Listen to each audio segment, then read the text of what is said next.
ಅವ್ರ ಹೆಸರು ಹನುಮಂತ ರೆಡ್ಡಿ ಅಂತ ಹೇಳಿ. ಅವರು ತುಂಬ ದೊಡ್ಡ ಮನುಷ್ಯ ಅವರು. ಅವರು ಈಗ ಎಲ್ಲೇ ಇದ್ದು ಚೆನ್ನಾಗಿರಲಿ, ಯಾಕಂದರೆ ಅವ್ರು ನನ್ನ ಕಾಂಟ್ಯಾಕ್ಟಲ್ಲಿ ಇಲ್ಲ ಈಗ. ಅವರೇ ನನ್ನಿಂದ ಯಾಕೋ ದೂರ ಆದರು ಅವರು.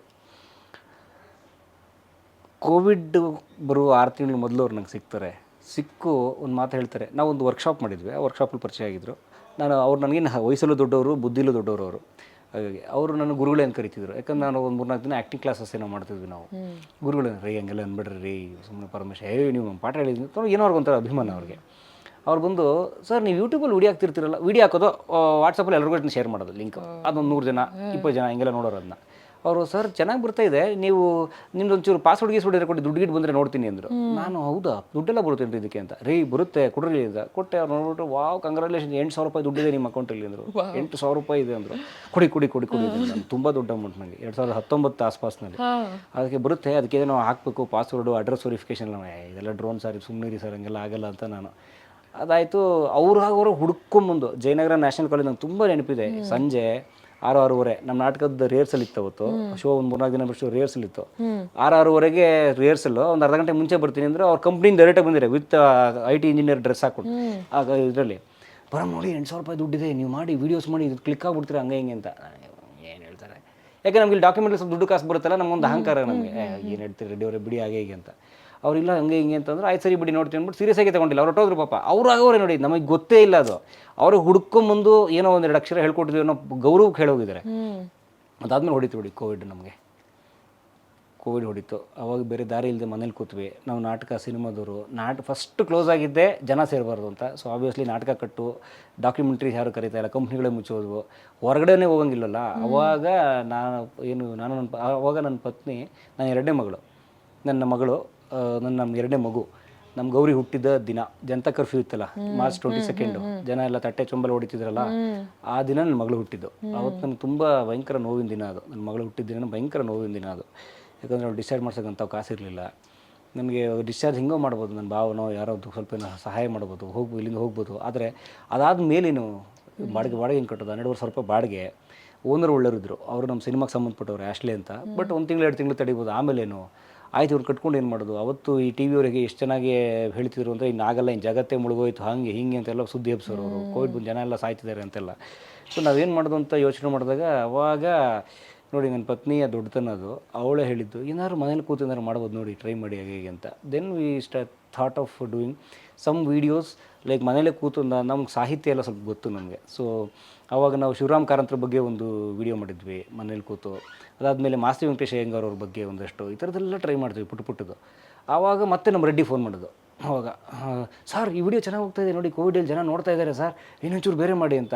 ಅದಕ್ಕೆ ಏನು, ಬಟ್ ಅವರು ಹೇಳ್ತಿದ್ದು, ಪರಮ್ ಇದು ದುಡ್ಡು ಬರೋಷ್ಟೇನು ಎದುಳ್ತಾ ಇಲ್ಲ, ಸ್ವಲ್ಪ ಏನಾದ್ರು ಬೇರೆ ಮಾಡಿ ಹಾಗೆ ಹೀಗೆ ಅಂತ ನಾವು ಅನ್ಕೋತಾ ಇದ್ದವಾಗ, ಅಷ್ಟೊತ್ತಿಗೊಂದು ನಮಗೆ ಗೊತ್ತಿಲ್ಲದೆ ಒಂದು ಘಟನೆ ನಡೆದಿತ್ತು. ನಾವು ಕನ್ನಡದ ದೊಡ್ಡ ಸಾಹಿತಿಗಳು BL ವೇಣು ಅಂತ, ಅವ್ರು ಚಿತ್ರದುರ್ಗದವರು. ಅವರು ಉದಾಹರಣೆಗೆ ವಿಷ್ಣುವರ್ಧನ್ ಸರ್ ಅವರ ವೀರಪ್ಪ ನಾಯಕಕ್ಕೆ ಡೈಲಾಗ್ ಬರೆದವರು. ಆಮೇಲೆ ದೇವ ಅಂತ ಒಂದು ಸಿನಿಮಾ ಇದೆ ವಿಷ್ಣು ಸರ್, ಅದಕ್ಕೆ ಡೈಲಾಗ್ ಬರೆದವರು. ಜನನಾಯಕ ಸಿನಿಮಾ ಡೈಲಾಗ್ ಆ ಸಿನಿಮಾಗಳು ಅಂದರೆ ವಿಷ್ಣು ಸರ್ ತುಂಬ ಬೇಕಾಗಿದ್ದರು ಅವರು. ಅವ್ರದ್ದೊಂದು ಡಾಕ್ಯುಮೆಂಟ್ರಿನ ಸರ್ಕಾರಕ್ಕೆ ಮಾಡಿಕೊಟ್ಟಿದ್ವಿ ನಾವು, ವಾರ್ತಾ ಇಲಾಖೆಗೆ. ಅದರಲ್ಲಿ ಅನ್ಲಿಮಿಟೆಡ್ ವಿಡಿಯೋನ ಈ ಕೋವಿಡಿಗೆ ಬಿಫೋರ್ ಅದೇ ಥರ ಕೂತ್ಕೊಂಡು ನಾನು ಯೂಟ್ಯೂಬ್ ಹಾಕ್ತಿದ್ದಲ್ಲ, ಅವುಗಳ ನಂಬರ್ ಜಾಸ್ತಿ ಇತ್ತು, ಬೇರೆ ಸಾಹಿತಿಗಳದ್ದು ಕಡಿಮೆ ಇತ್ತು. ಅವಾಗ ಇವ್ರು ರೆಡ್ಡಿ ನನಗೆ ಹೇಳೋದು, ನೋಡಿ ಈ ಸಿನಿಮಾದವ್ರದ್ದು ಸ್ವಲ್ಪ ಜಾಸ್ತಿ ಇದೆ ನಂಬರು, ಇವ್ರದ್ದು ಜಾಸ್ತಿ ಮಾಡಿ, ನೀವು ಹೆಂಗೋ ಸಿನಿಮಾ ಅಸ್ಟೆಂಡೇಟರ್ ಆಗಿದ್ರೆ ಯಾರನ್ನ ಕಾಂಟ್ಯಾಕ್ಟ್ ಇರ್ತಾರೆ ಅಂತ. ಆ ಟೈಮ್ಗೆ ಜಿ ಕನ್ನಡದವರು ಮಾಲ್ಗುಡಿ ಡೇಸ್ನ ಕನ್ನಡಕ್ಕೆ ಡಬ್ ಮಾಡಿದ್ರು. ಅದು ಹಿಂದಿ ಮತ್ತು ಇಂಗ್ಲೀಷಲ್ಲಿ ಮಾಡಿದ್ರು ಶಂಕರ್ನಾಗ್ ಸರ್, ಕನ್ನಡಕ್ಕೆ ಮಾಡಿದ್ರು. ನಾನು ಶಂಕರ್ನಾಗ್ ಫ್ಯಾನ್, ನಾನು ತುಂಬ ದೊಡ್ಡ ಫ್ಯಾನು. ಸೊ ನನಗೆ ಕುತೂಹಲ ಅವ್ರ ಬಗ್ಗೆ ಹೇಗೆ ಏನು ಅಂತ. ಆ ಶಂಕರ್ನಾಗ್ ಸರ್ ಬಗ್ಗೆ ಯಾವುದೇ ಪೇಪರ್ ಆರ್ಟಿಕಲ್ ಬಂದರೂ ಓದ್ಬಿಡ್ತಿದ್ದೆ. ಆಮೇಲೆ ನನ್ನ ತಮ್ಮ ಶಂಕರ ಅಂತ ಅನಂತನಾಗ್ ಸರ್ ಒಂದು ಪುಸ್ತಕ ಮಾಡಿದ್ರು, ಅದೆಲ್ಲ ಓದ್ತಿದ್ದೆ. ನಂಗೆ ಶಂಕರ್ನಾಗ್ ಬಗ್ಗೆ ಒಂದು ಕ್ರೇಜ್ ನಂಗೆ ಮೊದಲಿಂದ. ಸೊ ಹಂಗೆ ಯಾರಿಗೆ ಕ್ರೇಜ್ ಇಲ್ಲ ಹೇಳಿ. ಸೊ ಹಂಗಾಗಿ ಆ ಥರದ್ದು ಇದ್ದಾಗ ಮಾಲ್ಗುಡಿ ಡೇಸ್ ಕನ್ನಡದಲ್ಲಿ ಬಂದಾಗ, ಸೊ ಅದ್ರ ಹಿಂದೆ ಏನು ಕಥೆ ಇರ್ಬೋದು? ಯಾಕಂದ್ರೆ ಕನ್ನಡದ ಕ್ಲಾಸಿಕ್ ಅಥವಾ ಭಾರತದ ಒಂದು ಕ್ಲಾಸಿಕ್ ಧಾರಾವಾಹಿ. ಇವತ್ತು ನಾವು ವೆಬ್ ಸೀರೀಸ್ ಇತ್ಯಾದಿ ಮಾತಾಡ್ತೀವಿ. ವೆಬ್ ಸೀರೀಸ್ ಅಂತ ಹೆಸರಲ್ಲಿ ಕ್ರೈಮು, ಇನ್ನೊಂದು ಸೆಕ್ಸ್, ಇವನ್ ಎಲ್ಲನೂ ಹಾಕ್ಬಿಟ್ಟು ರುಬ್ತಿರ್ತಾರೆ ಇದು.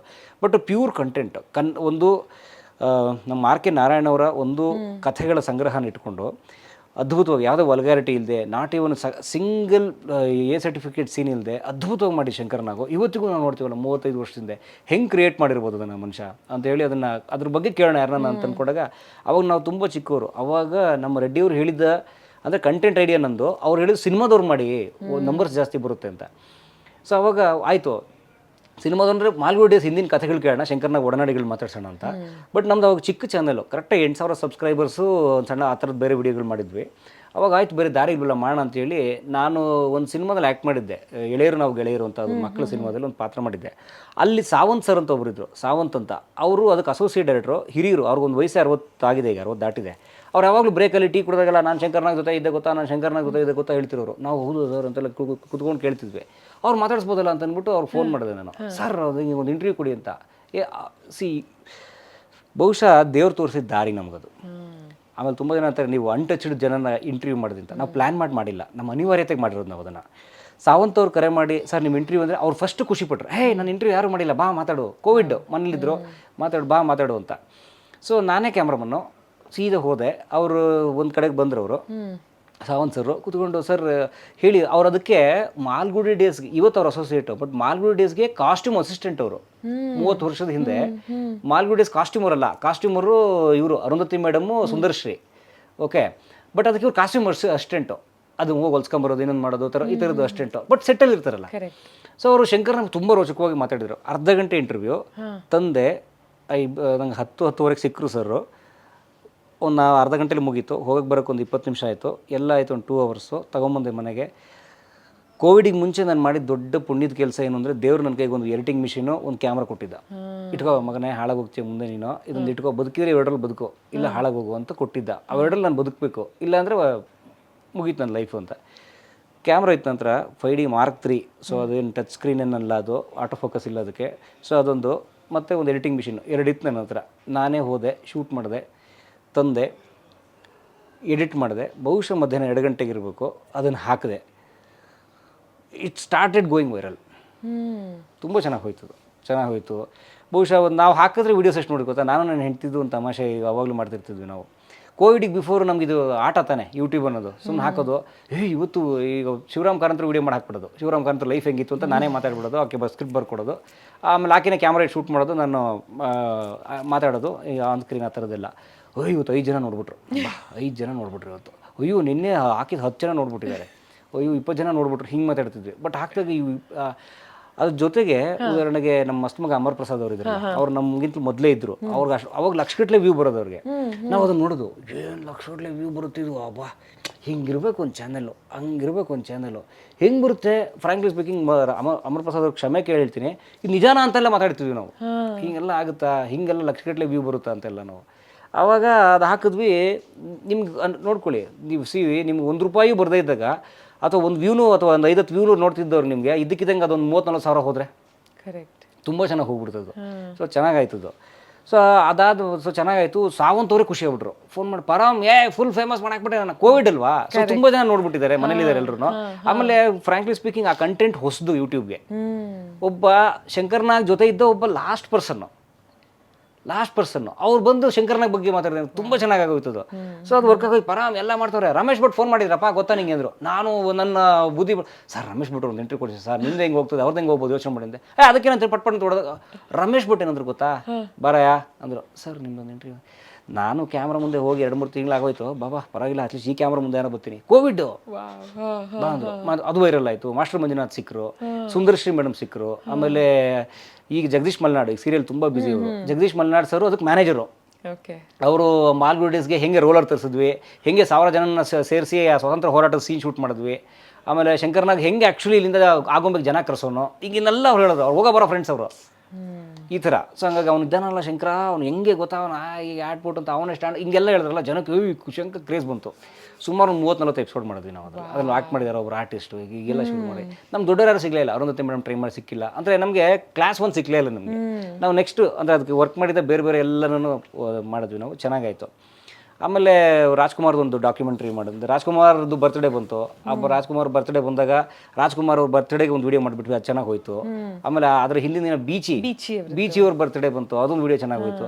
ಸೊ ದೆನ್ ನಮ್ಮ ರೆಡ್ಡಿ ದೇವರು ಶ್ರೀಕೃಷ್ಣ ಪರಮಾತ್ಮ ಬಂದಂಗೆ, ನಾನು ಹೇಳಿಲ್ವಾ ಸಿನಿಮಾದು ಹೋಗುತ್ತೆ ಮಾಡಿ ಅಂತ. ನಾನು ಸಾರಿ ಏನು ಸರ್ ದೇವ್ರು ಸರ್ ನೀವು ಅಂತ. ನಾನು ಕೇಳೋ ಸರ್ ಇವಾಗ ಎಷ್ಟಿದೆ ದುಡ್ಡು ಅಂತ.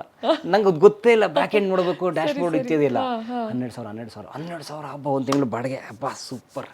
ನಾನು ಅದಕ್ಕೆ ಅವರು ಅವಾಗ ನಂದೊಂದು ಪ್ರಾಬ್ಲಮ್ ಆಗಿತ್ತು. ನಂದೆಂಥ ದುರಹಂಕಾರ ಅಂದರೆ, ನಮ್ಮ ಜೀವನ ಸುಮಾರಾಗಿ ನಡೀತಿದ್ದಾಗ ಗೂಗಲ್ನವ್ರು ಏನು ಮಾಡಿದ್ದಾರೆ, ಮಿನಿಮಮ್ ಕ್ರೈಟೀರಿಯಾ ಇದೆಯಲ್ಲ, ಈ ಅದೆಷ್ಟೋ ಸಬ್ಸ್ಕ್ರೈಬರ್ ಆಗಬೇಕು, ವಾಚ್ ಅವರ್ ಆಗಬೇಕು ಅಂತೆಲ್ಲ, ಇದೆಲ್ಲ ನನಗೆ ಹನುಮಂತ ರೆಡ್ಡಿ ಮಾಡ್ಕೊಟ್ಟಿರೋದು. ನಂಗೆ ಅದಕ್ಕೆ ತುಂಬ ಜನ ಕೇಳ್ತಾರೆ, ಸರ್ ಇದು ಮಾನಿಟೈಸ್ ಮಾಡ್ದೆ ಹೆಂಗೆ ಅಂತ. ನಾನು ಫುಲ್ ಶಾಕ್ ಆಗ್ಬಿಡ್ತೀನಿ, ಹೆಂಗೆ ಯೋಚನೆ ಮಾಡ್ತೀನಿ. ಅವ್ರು ನಂಗೆ ನಾನು ಸುಳ್ಳು ಹೇಳ್ತಾ ಇದ್ದೀನಿ, ಮೋಸ ಮಾಡ್ತೀನಿ ಅನ್ಕೋತಾರೆ. ಸರ್ ಏನು ಸರ್ 2 ಮಿಲಿಯನ್ ಫಾಲೋವರ್ಸ್ ಇದ್ದಾರೆ ನಿಮಗೆ, ಇದು ಗೊತ್ತಿಲ್ಲ ನಿಮಗೆ ಅಂತ. ಆ್ಯಕ್ಚುಲಿ ನಾನು ಮಾಡ್ಕೊಟ್ಟಿರೋದೇ ಬೇರೆಯವರು ಅದನ್ನು. ಹಂಗಾಗಿ ಸೊ ನಂಗೆ ಗೊತ್ತೇ ಇಲ್ಲ ಹೆಂಗೆ ಮಾನಿಟೈಸ್ ಆಗುತ್ತೆ ಏನು ಅಂತ. ಗೂಗಲ್ ಏನು ಮಾಡಿದೆ, ಅಡ್ರೆಸ್ ವೆರಿಫಿಕೇಷನ್ಗೆ ಒಂದು ಲೆಟರ್ ಕಳಿಸುತ್ತೆ ಮನೆಗೆ. ನಾವು ಒಂದಿನ ಅಡ್ರೆಸ್ ರಿಜಿಸ್ಟರ್ ಮಾಡ್ತಿರ್ತೀವಿ. ಸೊ ಬಿಫೋರ್ ಮಾನಿಟೈಸಿಂಗು ನಮ್ಗೆ ದುಡ್ಡು ಹಾಕಕ್ಕೆ ಮೊದಲು ಒಂದು ಲೆಟರ್ ಕಳಿಸುತ್ತೆ. ಅದರ ಒಂದು ಕೋಡ್ ಇರುತ್ತೆ, ಅದ್ಯಾವುದೋ ಒಂದು ಅಕ್ಷರದ ಕೋಡ್ ಇರುತ್ತೆ. ಅದನ್ನು ಹಾಕಿದರೆ ಅಲ್ಲಿಂದ ಓಕೆ ಮಾನಿಟೈಸೇಷನ್ ಕ್ರೈಟೀರಿಯಾ ಮೀಟ್ ಆಗಿರಬೇಕು. ಆ ಲೆಟರ್ ಬರುತ್ತೆ, ಅದೊಂದು ಕೋಡ್ ಇರುತ್ತೆ, ಎಂಟರ್ ಮಾಡಬೇಕು, ಅದು ನಿಮಗೆ ಅರ್ನಿಂಗ್ ಸ್ಟಾರ್ಟ್ಸ್ ಅನ್ನೋ ಥರ ಆಗುತ್ತೆ. ಹಂಗಿದ್ದಾಗ ಏನಾಯಿತು, ಅದು ಆ್ಯಕ್ಚುಲಿ ಬಂದಿತ್ತು 1 ವರ್ಷದ ಮೊದಲೇ. ನಾನು ನೋಡಿದೆ ಗೂಗಲ್, ನಾನೇನು ಮಾಡಿದ್ದೀನಿ, ಗೂಗಲ್ಲಿ ಹರಿದು ಬಿಸಾಕಿದ್ದೀನಿ. ನಾನು ಎಡಿಟಿಂಗ್ ಟೇಬಲ್ ಮೇಲೆ ಇರೋದು ಏನಾಯ್ತು ಅದನ್ನು ಹರಿದು ಬಿಸಾಕಿ ಲಿಟ್ರಲಿ. ಹನುಮಂತ ರೆಡ್ಡಿಗೆ ಸರ್ ಎಲ್ಲಿ ಸರ್ ದುಡ್ಡೇ ಬರ್ತಾಯಿಲ್ಲ ಕೊಡಿ ಅಂತ. ಅವರು ಪರಮ್ ಇರಿ, ಇದಕ್ಕೆ ಅಡ್ರೆಸ್ ವೆರಿಫೈ ಆಗಬೇಕು, ನಿಮ್ಗೆ ಯಾವುದೋ ಪಾಸ್ವರ್ಡ್ ಬಂದಿರುತ್ತೆ ನೋಡಿ ಅಂತ. ಯಾರಿಂದ? ಗೂಗಲಿಂದ. ಸರ್ ಹರಿದಾಕ್ಬಿಟ್ಟೆ ಸರ್ 1 ವರ್ಷದಿಂದೇನೆ ಅಂತ. ನಾನು ತಲೆ ಇದೆಯಾ ನಿಮ್ಮ ಬಾಯಿಗೆ ಬಂದಂಗೆ ಬೈದಿರೋರು. ಬೈದ್ಬಿಟ್ಟು ಆಮೇಲೆ ಪರಮ್ ನನಗೆ ಅಪ್ಲೈ ಮಾಡಿದ್ರೆ, ಯು ಇಮ್ಯಾಜಿನ್ ಕೋವಿಡ್ ಟೈಮು, ಫ್ಲೈಟ್ಗಳು ಕ್ಯಾನ್ಸಲ್ಲು, ಅದು ಬರೋದು ಯಾವುದೋ ಸ್ಟೇಟ್ಸ್ನ ದಾಟ್ಕೊಂಡು ಬರ್ಬೇಕು ಅದನ್ನು. ಸೊ ಅದು ಏನು ಮಾಡಿದರೆ ಡಿಸ್ಪ್ಯಾಚ್ ಆಗಿದೆ, ನನಗೆ ಬರ್ತಾಯಿಲ್ಲ ಅದು. ನನ್ನ ಹೆಂಡತಿ ಅಷ್ಟೊತ್ತಿಗೆ ನನ್ನ ಮಗಳು ಹುಟ್ಟಿಲ್ಲ, ಬಾಣಂತನಕ್ಕೆ ಕೋವಿಡ್ ಸ್ವಲ್ಪ ಕ್ಲಿಯರಾಗಿ ಜನ ಓಡಾಡ್ಬೋದು ಅಂದಾಗ ಅದಾದ ಪಾಸ್ ತೊಗೊಂಡು ಊರಿಗೆ ಹೋಗ್ಬಿಟ್ಟಿದ್ದಾಳೆ. ಅವ್ರ ಊರು ಮುದ್ದೇಬಿಹಾಳ. ನಾನು ಆಮೇಲೆ ರೆಡ್ಡಿ ನಾನು ಅಪ್ಲೈ ಮಾಡ್ತೀನಿ ರೀ ಅಂತ ಅಂದ್ಬಿಟ್ಟು ಮತ್ತೆ ರೀಅಪ್ಲೈ ಮಾಡಿದರು. ಅದು ಬರೋಕ್ಕೆ ನಂಗೆ 3 ಮಂತ್ಸ್ ಆಗೋಯ್ತು. ನಾನು ಆ್ಯಕ್ಚುಲಿ ನಮ್ಮ ಏರಿಯಾಗೆ ಯಾರು ಪೋಸ್ಟ್ ಕೊಡ್ತಾರೆ ಅವ್ನು ಹೋಗಿ ಅವ್ರ ಹೆಸರು ಕಾಂತರಾಜು ಅಂತ. ಅಣ್ಣ ನೋಡೋಣ ಪ್ಲೀಸ್ ಅಣ್ಣ, ತುಂಬ ಕಷ್ಟದಲ್ಲಿದೆ ಅಣ್ಣ, ಒಂಚೂರು ಕೊಡೋಣ ಅಂತ. ಡೋಂಟ್ ವರಿ ರೀ, ಅವ್ರು ನಾನು ಫೋನ್ ಮಾಡ್ರೆ ರೀ ಕೊಡ್ತೀನಿ ರೀ ಫೋನ್, ಹಂಗೆಲ್ಲ ಬೈಯೋರು. ತುಂಬ ಒಳ್ಳೆ ಮನುಷ್ಯ. ಅವನು ಸಿಕ್ಕಿ ಕೊಟ್ಟಾಗ ರೀ ಒಳ್ಳೇದಾಗಲಿ ಅಂತ ಅವರು ಪಾಪ ಆಶೀರ್ವಾದ ಮಾಡಿದ್ರು ಈ ಥರ. ಸೊ ಹಂಗಾಗಿ ಅದು ಬಂದು ತಕ್ಷಣ ನನ್ನ ಖುಷಿ ಏನು ಅಂತಂದರೆ, ನಾನು ಅವತ್ತು ಬೆಳಗ್ಗೆ ನಮ್ಮ ಸಿನಿಮಾದ ಸೌಂಡ್ ಇಂಜಿನಿಯರ್ ಪಳನಿ ಅಂತಿದ್ದಾರೆ, ಪಳನಿ ಸರ್ ಅಂತಿದ್ದಾರೆ, ಅವ್ರು ಹಂಸಲೇಖ ಶಿಷ್ಯ ಅವರು. ಹಂಸಲೇಖ ಅವ್ರ ಸಾಂಗೆಲ್ಲ ಅವರು ರೆಕಾರ್ಡ್ ಮಾಡ್ತಿದ್ರು. ಅವ್ರು ಇಂಟರ್ವ್ಯೂ ಮಾಡ್ತಾಯಿದ್ದೀನಿ. ಬೆಳಗ್ಗೆ ಹೋಗಿದ್ದೀವಿ 7 ಗಂಟೆಗೆ. ಸರ್ 10 ಗಂಟೆ ಮೇಲೆ ರೆಕಾರ್ಡಿಂಗ್ ಇದೆ, ನೀವು 7 ಗಂಟೆಯಿಂದ 9 ಗಂಟೆ ಮಾಡ್ಕೊಂಡು ಹೋಗ್ಬಿಡಿ, ಬೆಳಗ್ಗೆ ನಾನು ಸ್ಟುಡಿಯೋಗೆ ಬನ್ನಿ ಅಂತ. ಇಲ್ಲಿ ಇದ್ರ ಹತ್ರ ಇತ್ತು, ಇಲ್ಲಿ ಸುಜಾತ ಥಿಯೇಟ್ರ್ ಹತ್ರ. ಅಲ್ಲಿ ಮಾಡ್ತಾಯಿದ್ದೀನಿ. 8 ಗಂಟೆಗೆ ನಮ್ಮ ಇವ್ರು ಫೋನ್ ಮಾಡ್ತಾಯಿದ್ದಾರೆ, ಯಾರು ಪೋಸ್ಟ್ಮನ್ನು. ನಾನು ನನಗೂ ಆ್ಯಕ್ಚುಲಿ ಗೊತ್ತಾಯ್ತು ಬಂದಿದೆ ಅಂತ. ಎತ್ತಂಗಿಲ್ಲ, ಎದುರುಗಡೆ ಕೂತ್ಬಿಟ್ಟವ್ರೆ. ನನಗೆ ಹೌದಾ ಏನು ನಿಮ್ಮ ಜರ್ನಿ ಏನು ಹಂಸಲೇಖ ಸರ್ ಹಿಂಗೆ ಕೇಳ್ಕೊಂಡು ಕೂತಿದ್ದೀನಿ. ನನಗೆ ಮನಸ್ಸಲ್ಲಿ ಆಸೆ ಫಸ್ಟಿಗೆ ಬಿಟ್ಟು ಓಡೋಗ್ಬಿಟ್ಟು ಫೋನ್ ಎತ್ತಬೇಕು ಅಂತ ನಾನು ಖುಷಿ ನನಗೆ. ಅವ್ರು ಆಯಿತು ಅದಕ್ಕೆ ಸರ್ ಒಂದು ಕಾಫಿ ಬ್ರೇಕ್ ಮಾಡೋಣ. ನಾನು ಹೇಳ್ಬಿಟ್ಟು ಓಡ್ಬಿಟ್ಟು ಏನು ಶಂಕರಣ್ಣ ಅಂತಂದೆ. ಅದಕ್ಕೆ ಅವರು ಸರ್ ಎಲ್ಲಿ ಸರ್ ಇದ್ದೀರಾ, ಪಾಸ್ವರ್ಡ್ ಬಂದಿದೆ ಬನ್ನಿ ಸರ್ ಇಲ್ಲಿ ಅಂತಂದ. ನಾನು ಥ್ಯಾಂಕ್ಸ್ ಸರ್. ಅವರು ಕೂತ್ಕೊಳ್ಳಿ ಟಿಫನ್ ಮಾಡಿ. ನಿಮ್ಮ ಟಿಫನ್ ಯಾರಿಗೆ ಮುಗಿದೋಯ್ತು, ಟಿಫನ್ ಯಾರಿಗೆ ಬೇಕು ನಿಮ್ಮದು? ನಾನು ನಮ್ಮ ರವಿರಾಜ್ ಕ್ಯಾಮ್ರಾಮನ್ನು ಅಂತ ಬೈಕ್ ಅವಾಗ ನಮ್ಮದು, ನನ್ನ ಹೆಂಡ್ತಿದ್ದೆ ಬೈಕು, ಅದು ಆಕ್ಸೆಸ್, ಅದ್ರಲ್ಲಿ ಓಡ್ತಿದ್ವಿ ನಾವು. ಅಲ್ಲಿಂದ ಬಂದು ಅಲ್ಲಿ ಶ್ರೀನಗರ, ನಮ್ಮ ಕ್ಯಾಮ್ರಾಮನ್ ಮನೆ ಶ್ರೀನಗರ. ಅದಕ್ಕೆ ಸರ್ ಎಲ್ಲಿದ್ದೀರಾ ಅಂತ. ಎಲ್ಲಿ ಬರ್ಬೇಕಲ್ರಿ ಕೊಡ್ತೀನಿ, ನಾನು ಎಲ್ಲ ಬೀಟಿದೆ ಹೋಗ್ಬೇಕು ಹಂಗೆ ಅಂತ. ಸರ್ ಶ್ರೀನಗರ ಬಸ್ ಸ್ಟ್ಯಾಂಡ್ ಬಂದ್ಬಿಡೋಣ ಅಂತ. ಬಸ್ ಸ್ಟ್ಯಾಂಡ್ ಬಂದ್ಬಿಟ್ಟು ಏನ್ರಿ ಬರಲಿಲ್ಲ ಎಷ್ಟೊತ್ತಾಯ್ತು ಹಂಗೆ ಹೋದಾಗ ಕೊಟ್ಟಾಗ ನನಗದು ಬಂಗಾರ ವಜ್ರ ವೈಡೂರ್ಯ ಎಲ್ಲ ಕೈಲಿದ್ದಂಗೆ ಫೀಲು. ಹನುಮಂತ ರೆಡ್ಡಿಗೆ ಫೋನ್ ಮಾಡಿ ಅವರು ಸರ್ ಬಂದ್ಬಿಡ್ತು ಪಾಸ್ಪೋರ್ಟ್ ಹೇಳಿ ಅಂದ್ರು, ಸ್ಲೋ ಮೋಷನ್ ಎಲ್ಲ ಆಗಿ ಹೇಳಿದ್ರೆ ಹಾಗೆ ಸರ್ ಬರುತ್ತೆ ದುಡ್ಡು ಇನ್ಮೇಲೆ ಅಂದರು. ಸೋ ಹ್ಯಾಪಿ ದಟ್ ಡೇ ಇದೆಯಲ್ಲ, ಅದು I can't believe in my life. ಬಹುಶಃ ಜುಲೈ ಇರಬೇಕು, ಜುಲೈ ಅದು ದೊಡ್ಡ ದಿನ. ಅದು ಹಿಂಗೆ ಪೋಸ್ಟ್ ಮಾಡಿದೆನಲ್ಲ, I can believe in my life. Hanumantha Reddy ಎಷ್ಟು ದೊಡ್ಡ ಮನುಷ್ಯ ಅಯ್ಯಪ್ಪ ಅಂದರೆ, ನಂಗೆ ಕಾಸು ಬರ್ತಾಯಿಲ್ಲ. ನಮ್ಮ ಓನರ್ಗೆ ರಿಕ್ವೆಸ್ಟ್ ಸರ್ ಒಂದು 2 ಮಂತ್ಸ್ ಸರ್ ಕೊಡ್ತೀನಿ ಸರ್ ಅಂತ. ದೊಡ್ಡ ಮನುಷ್ಯ, ತುಂಬ ದೊಡ್ಡ ಮನುಷ್ಯ ಅಯ್ಯಪ್ಪ. ಅವ್ರ ಬ್ಲೆಸ್ಸಿಂಗ್ ಇದೆ ನನ್ನ ಮೇಲೆ. ಅವ್ರು ತುಂಬ ಹೇಳ್ತಿರೋರು Param you become a corporate. ನಾನು ಆಮೇಲೆ ಹೇಳ್ತೀನಿ ಒಂದು ಘಟನೆ ತುಂಬ ಚೆನ್ನಾಗಿ. ನಾನು ಇವತ್ತು ನನ್ನ ಕಲಾ ಮಾಧ್ಯಮ ಇಸ್ ಕಾರ್ಪೊರೇಟ್ ಟುಡೇ, ಅದಕ್ಕೆ ಅಯ್ಯಪ್ಪ ಕಾರಣ. ಅವರು ಸರ್ ಉಂಟು ಬಾಡಿಗೆ ಪರವಾಗಿಲ್ಲ ಮ್ಯಾನೇಜ್ ಮಾಡಿ. ಅವ್ರು ನಮ್ಮ ಮನೇಲಿ ಮಗು ಹುಟ್ಟಿರೋದು ಗೊತ್ತು, ಎಲ್ಲ ಗೊತ್ತು. ಓಕೆ ನಾನು ಹೆಂಡ್ತಿ ಹೇಳಿದ್ರಲ್ಲ ಟಿಫನ್ ಮಾಡಿದ್ರಾ ಅಂತ ಸುಮ್ಮನೆ ಕೇಳೋರು. ಸರ್ ಮಾಡಿದ್ದೀನಿ ಸರ್ ಹಂಗೆ ಅಂತಂತೆ. ಸೊ ಹಂಗಾಗಿ ಅಂದರೆ ಇಲ್ಲ ನಾನು ಮನೇಲಿ ಮಾಡ್ಕೊಡ್ತೀನಿ ಅಂತ ಅವರು. ಸೊ ಈ ಥರದಲ್ಲೇ ಇದ್ದರು. ಹಂಗಾಗಿ ಬಾಡಿಗೆ ಎಲ್ಲ ಹೋಲ್ಡ್ ಆಗಿಬಿಟ್ಟಿತ್ತು, ಇದೆಲ್ಲ ಓಡಾಡೋಕ್ಕಷ್ಟು. ಅದಕ್ಕೆ ಅವರು ನಮ್ಮ ಹನುಮಂತ ರೆಡ್ಡಿ ದೊಡ್ಡ ಮನುಷ್ಯ ಅಂದರೆ, ಸರ್ ನಿಮ್ಗೊಂದು 50,000 ಕೊಟ್ಟಿಲ್ಲ ಅಂತ. ನಾನು ಅವ್ರು ಒಂದು ಮಾತು ಹೇಳಿದೆ, ಬೇಡ ಸರ್, ನೀವು ಮಾಡ್ತಿದ್ರಲ್ಲ ಇದು ನಾನು ಎಷ್ಟು ಕೋಟಿ ರೂಪಾಯಿ ನಿಮ್ಗೆ ಕೊಡ್ಬೇಕು ಗೊತ್ತಿಲ್ಲ, ಪ್ಲೀಸ್ ಬೇಡ. ನಿಮ್ಮ ಮಧ್ಯೆ ದುಡ್ಡಿನ ಈ ಸರ್ ಅನ್ನೋದು ಹೋಗ್ಬಿಡುತ್ತೆ, ಗುರುಗಳನ್ನೋದು ಹೋಗ್ಬಿಡುತ್ತೆ. ಬಹುಶಃ ನಾನು ಕೊಡದೆ ಡಿಫಾಲ್ಟರ್ ಆಗ್ಬಿಟ್ರೆ ಬೇಡ ಸರ್ ಅಂದೆ. ನಾನು ಎಷ್ಟೇ ಕಷ್ಟ ಹೆಂಗೋ ಮ್ಯಾನೇಜ್ ಮಾಡಿದ್ದೀವಿ, ಅದನ್ನು ಹೆಂಗೋ ಮ್ಯಾನೇಜ್ ಮಾಡಿ ಬಂತು ದುಡ್ಡು. ಫಸ್ಟ್ ಮಂತ್ ನಂಗೆ 60,000 ರೂಪಾಯಿ ಬಂದಾಗ ನನ್ನ ಅಕೌಂಟಿಗೆ. ಯಾಕಂದರೆ 3 ಮಂತ್ಸ್ ಬ್ಯಾಕ್ಲಾಗ್ ಅದು.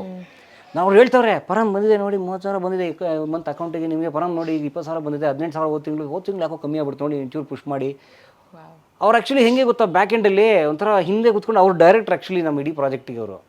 ಅವ್ರು ಹಂಗೆ ಮಾಡಿ ಹಿಂಗೆ ಮಾಡಿ ಅಂತ. ನನಗೆ ಏನು ಸೌಜನ್ಯ ಅವರೇ, ನನಗೆ ತಾಯಿ ಹಣೆಗೂ ಹೇಳ್ತೀನಿ, ನನಗೆ ಯೂಟ್ಯೂಬ್ ಬಗ್ಗೆ ABCD ಗೊತ್ತಿರಲಿಲ್ಲ. ಈಗಲೂ ತುಂಬ ಕಷ್ಟ ನನಗೆ ಬ್ಯಾಕ್ ಎಂಡಲ್ಲಿ. ವೀಡಿಯೋ ಅಪ್ಲೋಡ್ ಮಾಡು, ಅದಕ್ಕೆ ಒಳ್ಳೆ ಕೀವರ್ಡ್ಸ್ ಬರೀ, ಒಳ್ಳೆ ಟೈಟ್ಲ್ ಹಾಕು, ಥಂಬ್ನೇಲ್ ಹಾಕು, ಇದನ್ನು ಹೇಳಿ 1000 ಜನಕ್ಕೆ ಹೇಳ್ಕೊಡ್ತೀನಿ. ಅದಕ್ಕಿಂತ ಮುಂದೆ ಈಗ ಆ್ಯಕ್ಚುಲಿ ಟ್ಯಾಕ್ಸು ಅದೇನೋ ವೆರಿಫೈ ಮಾಡ್ಬೇಕು ಈಗ ಆ್ಯಕ್ಚುಲಿ ಡಿಸೆಂಬರ್ ನಂಗೆ ಭಯ ಆಗ್ತಾಯಿದೆ. ಅಯ್ಯೋ ವೆರಿಫೈ ಅದೆಲ್ಲ ಅವ್ರು ಮಾಡ್ಕೊಟ್ಟಿದ್ದಾರೆ ನಂಗೆ ಅವಾಗ. ಅದೇನೋ US ಟ್ಯಾಕ್ಸೇಷನ್ ಏನೋ ವೆರಿಫೈ ಮಾಡಬೇಕು ಅದೇನೋ ಇದೆ. ಈಗ ಅದು ಬರ್ತಾನೆ ಇರುತ್ತೆ ನೋಟಿಫಿಕೇಶನ್ December 31 ಲಾಸ್ಟು ಅಂತ. ನನಗೆ ಎಷ್ಟು ಭಯ ಇದೆ ಒಳಗಡೆ ಅಂದರೆ ಡಿಸೆಂಬರ್ವರೆಗೂ ಇದೆಯಲ್ಲ ತಳ್ಳು ಮುಂದಕ್ಕೆ ಅಂತ. ಯಾಕಂದ್ರೆ ಅದು ಕೈ ಇಟ್ಟರೆ ನಾನು ಮತ್ತೆ ಇನ್ನೊಂದು ಗೂಗಲ್ ವಿಡಿಯೋ ನೋಡ್ಬೇಕು ಆ್ಯಕ್ಚುಲಿ ಅದನ್ನ ಹಿಂಗೆ ಮಾಡ್ಬೇಕು ನಾನು ಅಂತ. You getting my point. So ಹಾಗಾಗಿ ಆ ಥರದ್ದು ಸೀರಿಯಸ್ಲಿ ದ್ರೌಪದಿಯ ಮಾನ ಕಾಪಾಡೋಕ್ಕೆ ಬಂದು ಶ್ರೀಕೃಷ್ಣ ಅವರು ಇಲ್ಲ ನಮ್ಮ ಸಂತೆಯಲ್ಲಿ ಮರ್ಯಾದೆ ಹೋಗಿರೋದು ನಮ್ಮದು ಬಾಡೆ ಕಟ್ಟಕ್ಕೆ ಆಗ್ತಿರ್ಲಿಲ್ಲ. ಆ್ಯಂಡ್ ನೀವು ಅರ್ಥ ಮಾಡ್ಕೊಳ್ಳಿ ನಿಮ್ಗೆ ಬಹುಶಃ ನಿಮ್ಗೆ ಅರ್ಥ ಆಗುತ್ತೆ. ಪ್ರೇಮ ವಿವಾಹ ಆಗಿ ಎರಡೂ ಕುಟುಂಬಗಳಿಂದ ದೂರ ಏನಾಗಿರಲಿಲ್ಲ. ಅದು ಎರಡೂ ಕುಟುಂಬಗಳಿಂದ ಒಂದು ರೀತಿಯ ಅವಮಾನದ ಕಣ್ಣಿನಲ್ಲಿದ್ದಂಥ ನಮಗೆ ಬಹುತೇಕ ನಂಗೆ ಅನ್ಸೋದು ಏನು ಗೊತ್ತಾ, ಒಂದು ಪ್ರೇಮ ವಿವಾಹ ಆದಾಗ ಇಬ್ಬರು ಪೇರೆಂಟ್ ಇವ್ರು ಸೋಲಿಂದ ಬಯಸ್ತಾರೆ. ನಮ್ಮ ಪೇರೆಂಟ್ ಹೆಂಗೆ ಫೀಲ್ ಮಾಡಿದ್ರೆ ಗೊತ್ತಿಲ್ಲ, ಬಟ್ ಅದಿರುತ್ತೆ. ನಾನು ಹೇಳಿದೆ ತಾನೇ ಅವಳಿಂದ ಹೋಗ್ಬೇಡ ಅಂತ, ನಿಂಗೆ ಹೇಳಿದೆ ತಾನೇ ಅವನಿಂದ ಹೋಗ್ಬೇಡ ಅಂತ, ನೋಡಿದ್ಯಾ ಅಂದರೆ ನಾನು ಕರೆಕ್ಟು ಲೈಫಲ್ಲಿ ನೀನು ತಪ್ಪು ಅಂತ ಹೇಳ್ಬೋದು ಅಂತ. ಬಟ್ ನನಗೆ ಅದೊಂದು ಭಯ ಇತ್ತು, ಇಲ್ಲ ಇದನ್ನು ಉಳಿಸ್ಕೋಬೇಕು.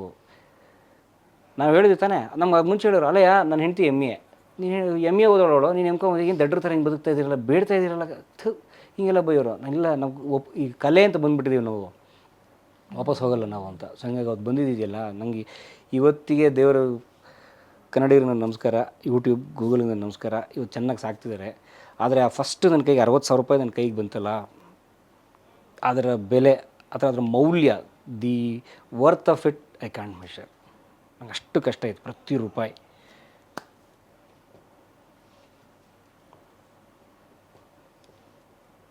ಸರ್ ನಮಗೆ ನಿಮ್ಮ ಜರ್ನಿಲಿ ನಾವು ಇದ್ದು ಬಂದ್ವಿ ಅನ್ನುವಂಥ ಒಂದು ಅನುಭವ ನಿಜವಾಗ್ಲೂ. ಹೀಗೆ ದೇವ್ರು ನಿಮ್ಮನ್ನು ಚೆನ್ನಾಗಿಟ್ಟಿರಲಿ, ಒಳ್ಳೊಳ್ಳೆ ವಿಡಿಯೋಸು, ಒಳ್ಳೆ ವ್ಯೂಸು, ಕೈ ತುಂಬ ದುಡ್ಡು. ಯಾಕಂದರೆ ಅಷ್ಟು ಪರಿಶ್ರಮ ಹಿಂದೆ ಅದ್ರ ಹಿಂದೆ ಇದೆ.